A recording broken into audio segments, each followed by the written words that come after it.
எடப்பாடி கோலாம்பட்டி ரோட்டில் இருக்கிற காளியம்மன் கோவில் திருவிழா நடந்துகிட்டு இருக்கு. பக்தர்கள் அவரவருடைய வேண்டுதலை நிறைவேற்றிக் கொண்டிருக்கிறார்கள்.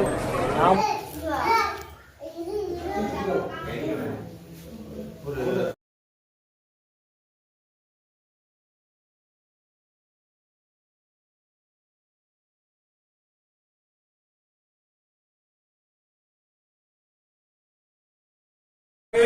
அவரும் அவர்களும் மேலும் எல்லாம் உள்ள அமையமுறை பிரார்த்திக்கும். பத்மா சுந்தரம் ராஜேஷ் நாமக்கல்லை சேர்ந்த அவர்கள் அமைப்படுத்திருக்கிற இடத்திற்கு 201 ரூபாய் மேலும் அவரும் அவர்களும் மேலும் எல்லாம் உள்ள அமைப்படை பிரார்த்திக்கிறோம். வெங்கடாச்சலம் அலமேல் சின்னப்படி சேர்ந்த அவர்கள் அமைப்படுத்திருக்கிற இடத்திற்கு 100 ரூபாய் மேலுள்ளார். அவரும் அவர்களும் மேலும் எல்லாம் உள்ள அமைப்படை பிரார்த்திக்கிறோம்.